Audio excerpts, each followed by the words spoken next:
আজকে বাংলাদেশের বেশ কটি পত্রিকায়, বলা যায় যে সবকটি পত্রিকায় ডক্টর মোহাম্মদ ইউনূসের একটি খবর প্রচারিত হয়েছে। বিদেশি এক গণমাধ্যমে তিনি সাক্ষাৎকার দিয়েছেন। সেখানে তিনি বলেছেন যে কোনো সময় আওয়ামী লীগের যে নিষেধাজ্ঞা আছে, এই নিষেধাজ্ঞা প্রত্যাহার করা হতে পারে, আওয়ামী লীগকে পুনরায় সচল করা হতে পারে, এরকম কিছু বলেছেন। সেখানে তিনি আরও বলেছেন যে আওয়ামী লীগের নিবন্ধন বাতিল করা হয়নি, দল হিসেবে তাদের নিষিদ্ধ করা হয়নি, তাদের কার্যক্রম সাময়িক কিছু সময়ের জন্য বন্ধ রাখা হয়েছে, তাদের রাজনৈতিক কার্যক্রম বন্ধ রাখা হয়েছে, যে কোনো সময় আবার তাদের কার্যক্রম শুরু হতে পারে, চালু হতে পারে। এটা গুরুত্বপূর্ণ ইঙ্গিত আওয়ামী লীগের সমর্থক নেতাকর্মীদের জন্য, অবশ্যই অত্যন্ত গুরুত্বপূর্ণ। আওয়ামী লীগ অবশ্যই রাজনীতিতে ফিরবে, এটাই সাধারণ এবং সঠিক, ফেরাও সঠিক। এবং যারা আওয়ামী লীগের নিষিদ্ধ চাচ্ছে, যারা আওয়ামী লীগকে আজীবনের জন্য বাতিল করে দিতে চাচ্ছে, এবং যারা আওয়ামী লীগ এবং জাতীয় পার্টিকে সহ নির্বাচন করতে চাচ্ছে, আপনারা গণমাধ্যমে সব জায়গায়, সামাজিক যোগাযোগ মাধ্যমে বিভিন্ন জায়গায় খবরগুলো পেয়ে থাকেন। ক্লিয়ারলি আসলে তারা কেউই আওয়ামী লীগের জন্য না, বরঞ্চ এবং জনগণের জন্যও না।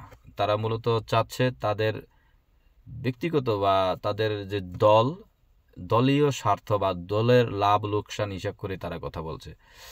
একটি মহল চাচ্ছে যে আওয়ামী লীগ জাতীয় পার্টি নির্বাচনে অংশগ্রহণ করুক, এখানে তাদের দলীয় একটি লাভ লোকসানের হিসাব আছে।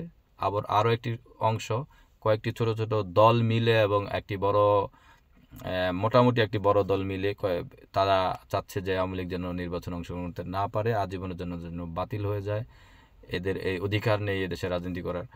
এটার পিছনেও কিন্তু দলীয় স্বার্থ জড়িত, জনস্বার্থ এবং দেশের স্বার্থ কিন্তু জড়িত না। দেশ এবং জনস্বার্থ যদি কথা চিন্তা করেন, তাহলে আমি মনে করি প্রতিটা দলেরই আওয়ামী লীগকে রাজনীতিতে ফিরে আনা উচিত এবং আওয়ামী লীগকে রাজনীতি করার সুযোগ দেওয়া উচিত, এবং সেটা আইনি প্রক্রিয়ার মাধ্যমে। আমরা অবশ্যই বলবো না যে যা হয়েছে হয়ে গেছে, রিসেট বাটন তো টিপ দেওয়া হয়েছে, চাপ দেওয়া হয়েছে, সুতরাং এই 8ই আগস্ট বা 2024 যে বা যেদিন বলা হয়েছিল রিসেট বাটনের কথা, সব মুছে গেল, সাথে আওয়ামী লীগের অন্যায় যা হয়েছে সেটাও মুছে গেল, এরকম না।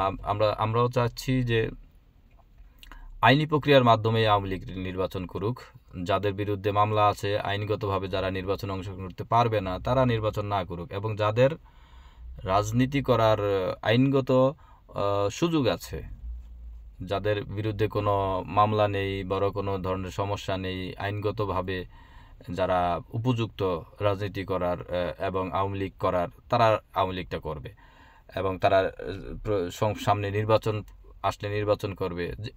আওয়ামী লীগের যত ধরনের কার্যক্রম আছে তারা সেগুলোকে বাস্তবায়ন করবে, এবং যাদের বিচার প্রক্রিয়াধীন আছে তারা বিচারের মুখোমুখি হবে, বিচারের মুখোমুখি হয়ে তাদের যে রায় হয় সেই রায়ের অনুযায়ী ভিত্তি করে তারা পরবর্তী সিদ্ধান্ত নেবে।